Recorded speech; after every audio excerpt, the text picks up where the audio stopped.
Good morning, everybody. Today is Friday, April 12th. And Anthony, we're down to two because Tommy and Mrs. Burko are having a baby. Oh, yeah. Big day, big day. Big day. It seems like an extra member of the Burko family is coming to the world. So we wish them best of luck.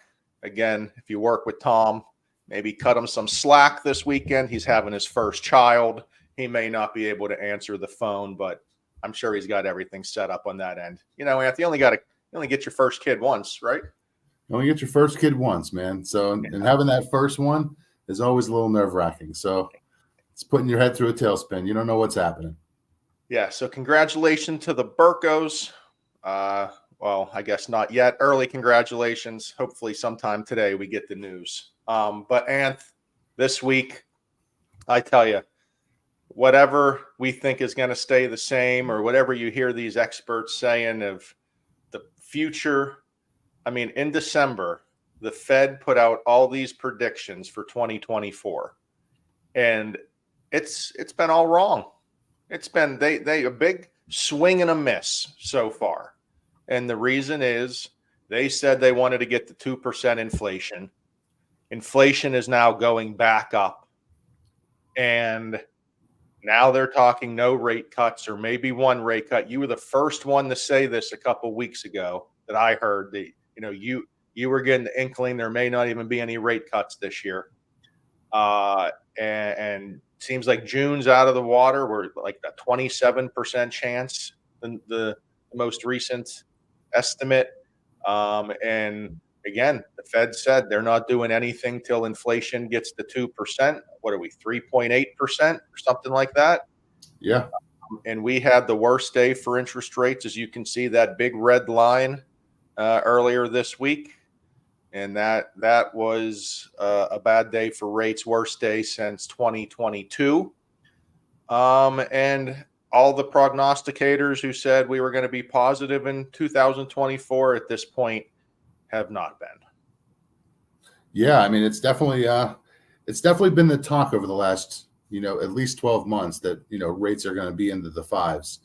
And the Fed's dropping, their federal funds rate. I mean, I think it started off in the beginning of the year. They were dropping six times. Then it went to 3. We'll be lucky if we get 1, but I saw yesterday, they're actually talking about possibly doing another rate hike. So hopefully that's not the case. But ultimately inflation being higher is definitely not going to be good for interest rates. So definitely, if you're looking to buy, don't focus just on the rate, focus on the payment. Make sure you're working with a qualified professional. You have to focus on the payment because you can't predict what's going to happen. Everyone wants to predict this refinance. And yes, if scenarios get better, you can always refinance, but you can't bank on that. You can't buy a house banking on a refinance because there is nothing in the rules that says rates have to come back down. I don't see that anywhere, Anth. I don't have that rule book. I don't think that's how it works. So you just need to base everything on real numbers, real interest rates, real facts. And especially with all these changes coming up in the real estate industry, you as a buyer and a real estate agent, you need to know your real numbers to close.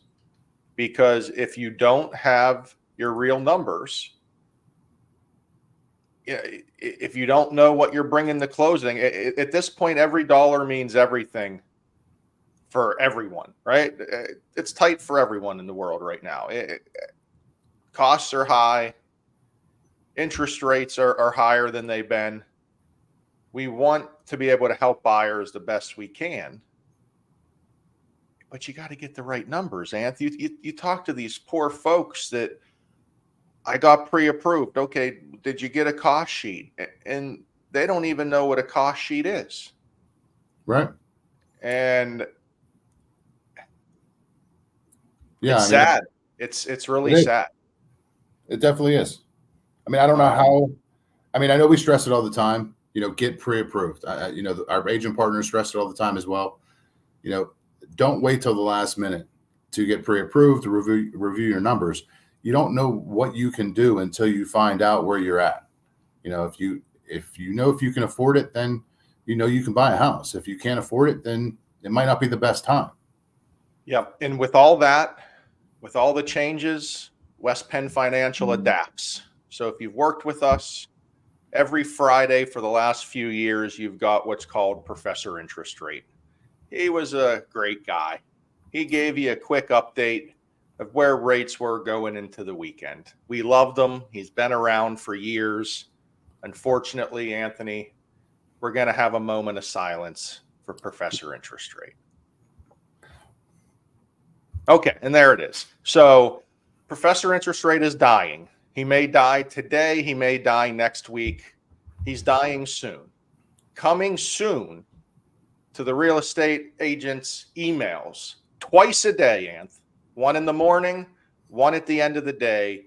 You're going to get West Penn's financials interest rates for a scenario.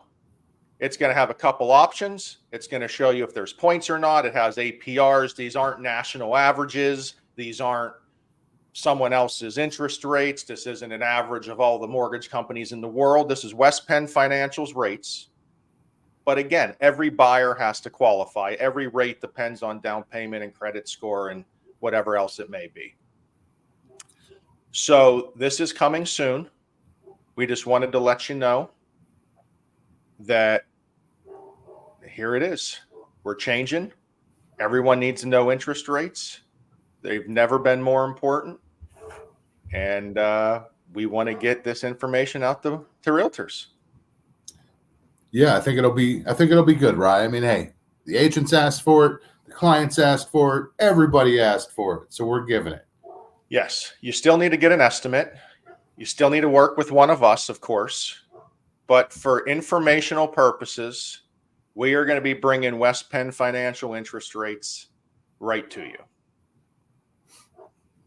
There you go. That's just the big change coming.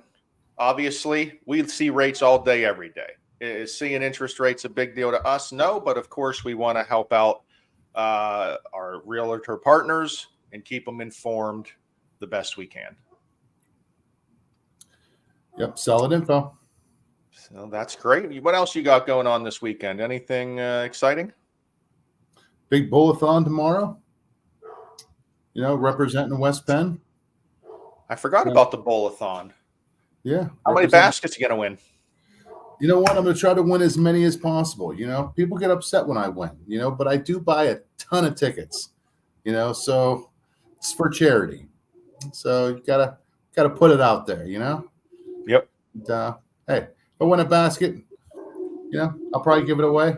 Or if it's something for the kids, hey, they get pumped up about that stuff.